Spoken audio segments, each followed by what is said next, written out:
Hi guys! Welcome back sa aking channel. So, sa mga bago pa rin dito, my name is Steph. And, ayun, gumagawa ko ng travel vlogs kapag hindi ako tinatamad. Anyway, maraming mga nag-comment sa inyo sa recent vlogs ko sa Korea na ate, magkano yung nagastos mo? Ate, magkano yung perang kailangan? Finally, ito na. Sorry po. Sorry sa late reply. So, we were there ng mga friends ko. 6 kami lahat. We were there September 21 to October 2. So, mga 11 days din kami doon. And, ayun, i-share ko sa inyo kung magkano lahat yung nagastos ko sa South Korea. Disclaimer lang, no? Yung total expenses ko might be different from the total expenses na napanood nyo sa ibang vlogs, ganun. Kasi, depende talaga sa travel style mo yan. Ako, more on sa pagkain ako. So, medyo malaki yung gastos ko sa pagkain. Alright. So, yun nga. So, what I said, September 21 to October 2 kami nandun ng mga kaibigan ko. And yung ticket na nabook namin is from the 11/11 sale ng 2022. So, nabili namin siya without baggage pa ha, 5,725 round trip ticket via Cebu. Okay. So, wala pang baggage yun. And ako, nag-add ako ng baggage for 20 kilos papunta doon and 32 kilos pabalik. And it will cost me 3,630. So, total airfare ko is 9,355. Okay. Nung nabook na namin yun, nag-asikaso kami ng visa. Well, honestly, hindi to advisable kasi kahit may ticket ka na, hindi guarantee na ma-approve ka na ng visa kasi hindi naman requirement yung ticket para mag-apply ng visa. So, para lang makatipid, nag-risk na lang kami. So, okay ha, book at your own risk. Charing. So, yung visa processing namin is inasikaso ni Raxo Cebu. 2,000 pesos yung binayad namin and nag-comply lang kami ng mga requirements and sila na yung nag-book ng nag-book ng schedule and after 2 weeks, ayun, magkaka-result na. Okay, so additional 2,000 pesos for visa processing. Next is yung travel insurance. Hindi naman siya requirement, pero I highly suggest na kumuha pa rin kayo ng travel insurance kasi we'll never know, para lang mapanatag yung loob natin habang nasa ibang bansa tayo. So, nag-book kami ng travel insurance from September 21 to October 2 sa GCash. Yung G-Ensure, may option doon, and it's only 808 pesos. Okay. And next is yung travel tax. Yung travel tax is binibayaran sa airport or pwede din online and it costs 1,620 pesos. So sa accommodation naman, yung pinagstayan namin sa Korea is tatlo. Una is malapit sa Namdaemun Market. Second is pupunta kaming Busan. 1 night kami doon. And pagbalik namin Seoul, sa may Myeongdong naman kami nagstay. So ilalagay ko na lang dito yung details ng mga hotel na pinagstayan namin. I mean, hostel na pinagstayan namin. So, for 11 days total, yung accommodation expenses ko is 11,591. Okay? For 11 days na yon. Next naman is Klook activities. Maraming mga bundles, maraming mga promos sa Klook na pwede ninyong i-explore before kayo pumunta ng ibang bansa or kahit dito sa Philippines din, nag-o-offer din sila ng mga tour packages, mga ganon. So, I highly suggest na i-check out nyo muna yung Klook para makatipid kayo. Especially if you use my code, Steph Devora. Na-book namin is yung AREX, yung Airport Railroad Express. And ito yung sinasakyan from airport to Seoul Station. May option din naman kayong mag-bus, pero gusto lang namin maka-experience makasakay ng AREX. And honestly, hindi ko na siya uulitin.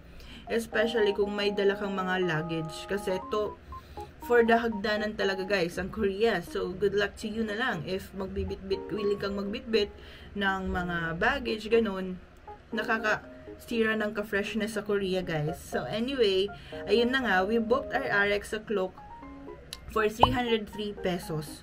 Mura lang, diba? So, next na na-book namin is yung KTX. Yung KTX, ito yung sinakyan namin from Seoul to Busan and Busan to Seoul.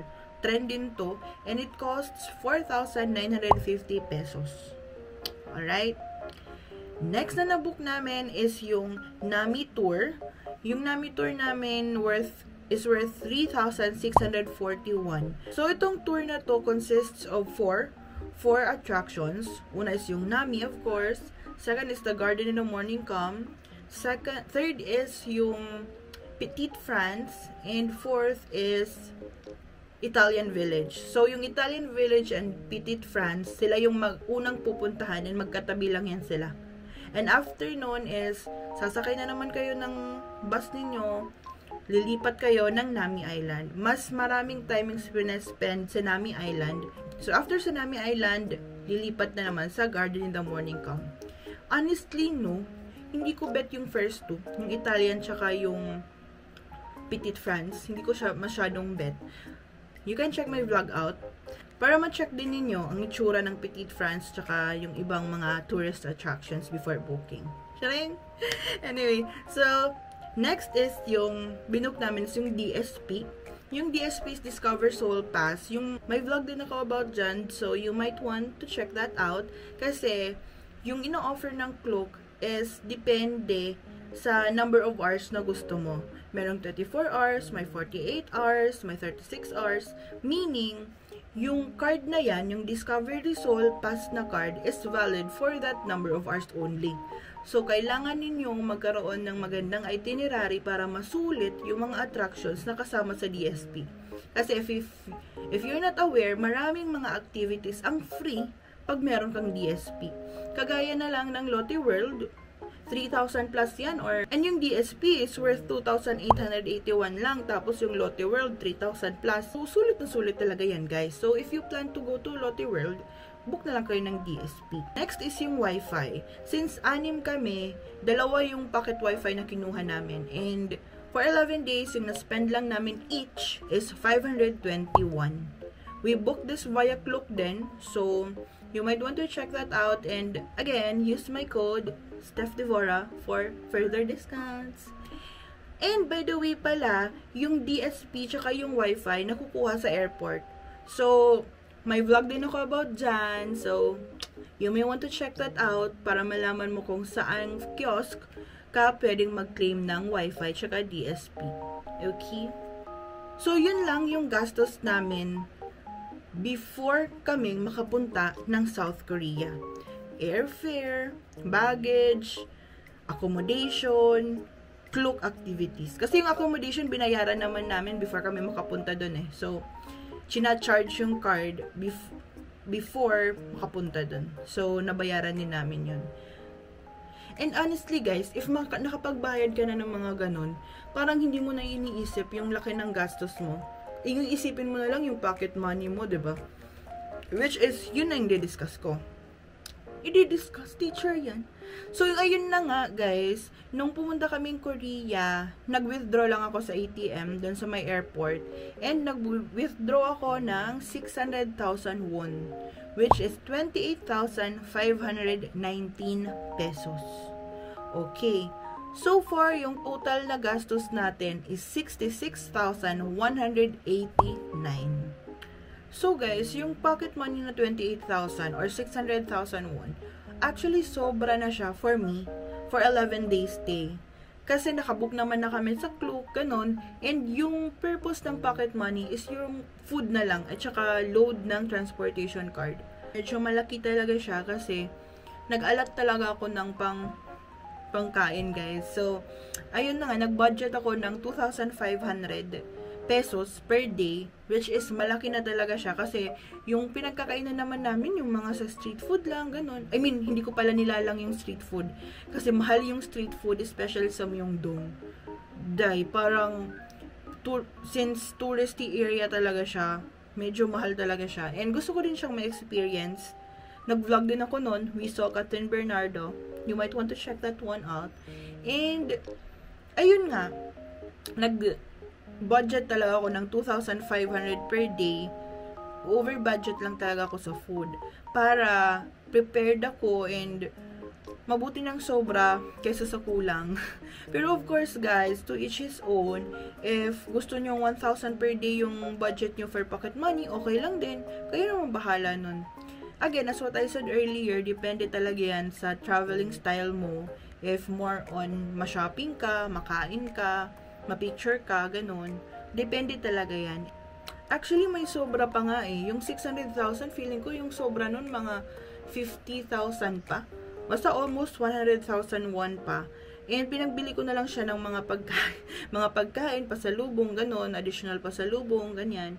Kung hindi naman kayo matakaw like me, lower than 66,000 talaga yung makukuha ninyong total expenses.